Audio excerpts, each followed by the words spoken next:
हम हमेशा से सुनते आए हैं कि हर युग में जब कोई गलत काम करता था तो उसे श्राप दे दिया जाता था और वह श्राप लग जाता था। लेकिन कलयुग में श्राप क्यों नहीं लगता? इसके पीछे क्या कारण है?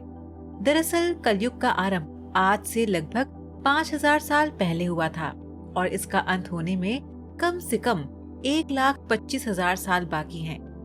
तो चलिए आज की वीडियो में हम विस्तार से जानेंगे कि कलयुग में श्राप क्यों नहीं लगता है।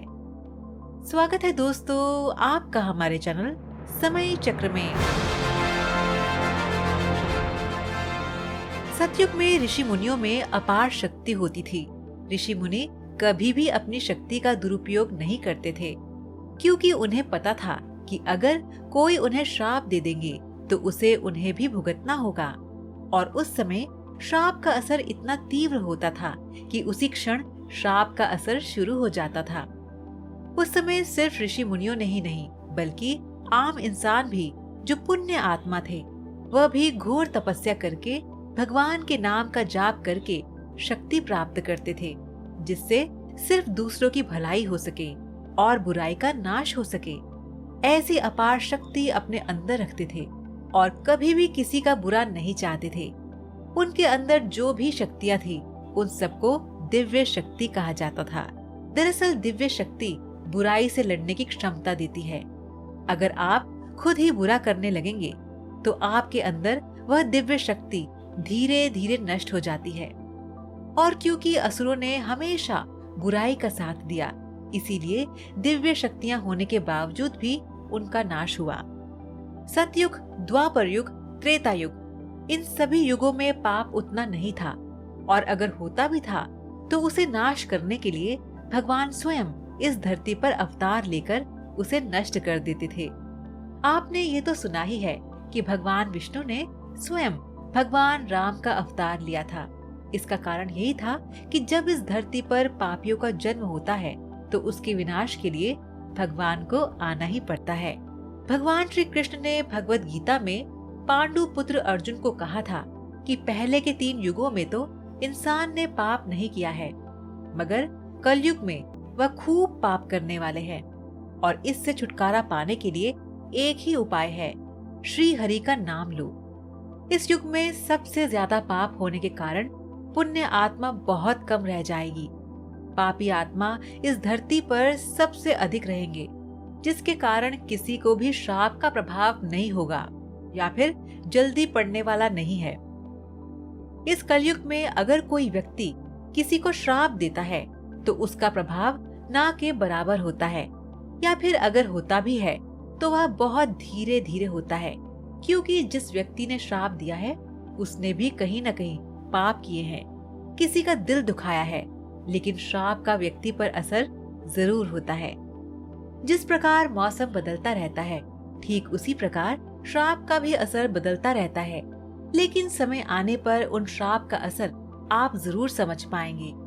लेकिन इसका मतलब ये बिल्कुल भी नहीं है कि कलयुग में आप ये सोचें कि अगर किसी ने आपकी बात नहीं मानी तो आप किसी को भी श्राप दे सकते हैं। नहीं, ऐसा बिल्कुल नहीं है, क्योंकि श्राप तो केवल सच्ची और पुण्य आत्माओं का ही लगता है। इस कलयुग में पुण्य आत्माओं का मिलना बहुत ही मुश्किल है। यदि आपने जीवन में कभी भी कोई गलत कार्य नहीं किया है, किसी का भी बुरा नहीं किया है, और दुर्भाग्यवश अगर जीवन में कभी आपके साथ कुछ गलत हो जाता है और अगर आप उस व्यक्ति को श्राप दे देते हैं तो भले ही अभी ना लगे, मगर उसका असर धीरे धीरे जरूर लगता है। और यदि आप भाग्यशाली हुए तो आपको ऐसे व्यक्ति का पतन होते हुए कुछ समय पश्चात जरूर देखने को मिलेगा, क्योंकि सच्चे लोगों की दुआ और बद्दुआ दोनों ही लगती है। आज नहीं तो कल इंसाफ होकर ही रहता है। भगवान आज भी हैं, पहले भी थे और आने वाले समय में भी होंगे। बस उस भगवान पर, परमात्मा पर भरोसा रखें। जो व्यक्ति ईश्वर के प्रति भरोसा करते हैं, अच्छे कर्मों पर ध्यान केंद्रित करते हैं, उन व्यक्तियों पर ईश्वर हमेशा नजर बनाए रखते हैं। आप जो भी कहेंगे सत्य कहेंगे, इसके लिए आपका हर शब्द बाण की तरह होता है। दर्शकों, इस बात को हमेशा ध्यान में रखिए। कि जिस तरह मनुष्य का आशीर्वाद एक व्यक्ति के लिए शुभ योग बनाता है, ठीक उसका उल्टा ही अगर कोई व्यक्ति किसी को श्राप देता है तो उसके लिए अशुभ योग बनता है। अधर्म की जीत कभी नहीं होती है, न पहले के युग में हुई थी और न ही कलयुग में होगी। अगर आप अधर्म का साथ देते हैं तो इसका मतलब है कि आप भी पाप के भागीदार बन गए हैं। यदि आप धर्म के मार्ग पर डटे रहें तो आप अधर्म को श्राप देकर दंडित अवश्य कर सकते हैं। और यदि आप आशीर्वाद में विश्वास कर सकते हैं तो श्राप के विषय में भी विश्वास करना चाहिए। मनुष्य अपने जीवन में जितने भी गलत काम करता है, दूसरे लोगों को क्षति पहुंचाता है, एक न एक दिन ये सभी गलत कर्म उसकी आत्मा पर प्रहार करते हैं।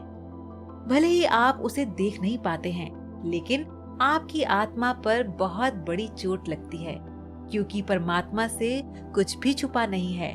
और जिस भी आत्मा को आपने कष्ट दिया होता है, उसके श्राप का दंड एक न एक दिन मनुष्य को देर सवेर किसी न किसी रूप में भुगतना ही पड़ता है।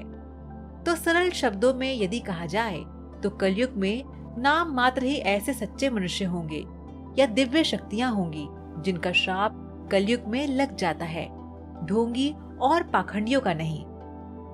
तो दर्शकों, आज का सवाल आपके लिए ये है कि क्या आप बता सकते हैं कि वर्तमान में कौन सा युग चल रहा है? आप इसका जवाब हमें नीचे कमेंट बॉक्स में दीजिए। हमें आपके जवाब का इंतजार रहेगा।